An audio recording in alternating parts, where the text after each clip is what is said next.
Hello everyone, welcome back to my channel. ఏంటి morning tiffin ఏం చేయాలని చెప్పేసి ఆలోచిస్తున్నారా?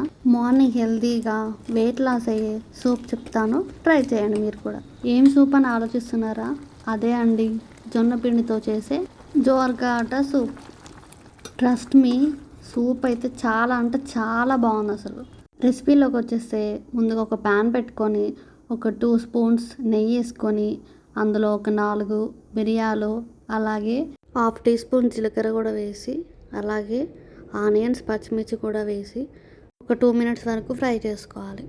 అలాగే మనం ముందుగా కట్ చేసి పెట్టుకున్న క్యారెట్స్, బీన్స్, అలాగే మీ దగ్గర ఏ వెజిటేబుల్స్ ఉంటే ఆ వెజిటేబుల్స్ కూడా వేసుకోవచ్చు. సో నా దగ్గర వచ్చేసి క్యారెట్స్, బీన్సే ఉన్నాయి కాబట్టి ఆ వెజిటేబుల్స్ వేసుకొని మంచిగా కలుపుకోవాలి. సో ఇదే విధంగా మన రాగి సూప్ కూడా చేసుకోవచ్చు. ఆల్రెడీ నేను యూట్యూబ్ ఛానల్లో అప్లోడ్ చేసి పెట్టానండి, చూడని వాళ్ళు చూసేయండి. సో సేమ్ టు సేమ్ రాగి సూప్ కూడా ఇలా చేసుకోవచ్చు. మనకి రాగి సూప్ అయినా ఈ సూప్ అయినా మనకి వెయిట్ లాస్కి చాలా హెల్ప్ఫుల్ అవుతుంది. సో ఓకే, ఇడ్లీ దోశ తిని చాలామంది బోర్ అయిపోతూ ఉంటారు కదా, ఇలా హెల్తీగా చేసుకొని హెల్తీగా ఉండండి. ఇప్పుడు మన టేస్ట్కి తగినంత సాల్ట్ కూడా వేసుకొని, అలాగే కొంచెం మిరియాల పౌడర్ 1 స్పూన్ వేసుకొని, అలాగే ఒక 1/2 టీ స్పూన్ ధనియాల పౌడర్ కూడా వేసుకొని కలుపుకోవాలి. సో ఈ వెజిటేబుల్స్ అన్నీ ఒక 5 మినిట్స్ వరకు లో మీడియంలో ఉంచి ఫ్రై చేసుకోవాలి.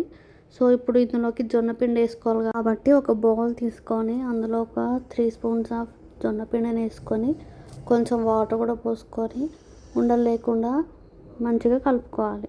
సో ఈ కలుపుకున్న దాన్ని ఒక 2 మినిట్స్ పక్కకు పెట్టి ఉంచుకోవాలి. సో మనం ముందుగా ఫ్రై చేసుకున్నాం కదా, సో ఈ పీసెస్ అన్నీ ఆల్మోస్ట్ ఫ్రై అయిపోయాయి. సో ఇప్పుడు వచ్చేసి ఇందులో ఒక పెద్ద గ్లాస్ వాటర్ పోసుకోవాలి. సో నేను తక్కువ క్వాంటిటీలో చేయాలనుకుంటున్నాను కాబట్టి ఒక గ్లాస్ వాటర్ పోసుకున్నా. సో మీరు ఇంకొంచెం ఎక్కువ చేసుకోవాలంటే ఇంకో గ్లాస్ వాటర్ పోసుకోవచ్చు.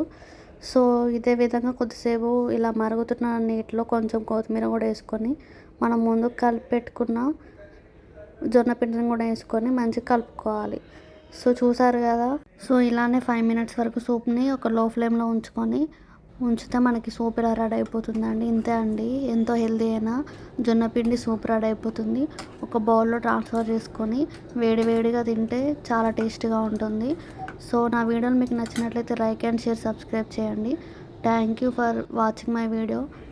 అలాగే మరిన్ని రెసిపీస్తో నెక్స్ట్ వీడియోలో కలుస్తానండి. మీకు ఏదైనా రెసిపీ కావాలంటే నాకు కామెంట్లో మెన్షన్ చేయండి. Thank you all.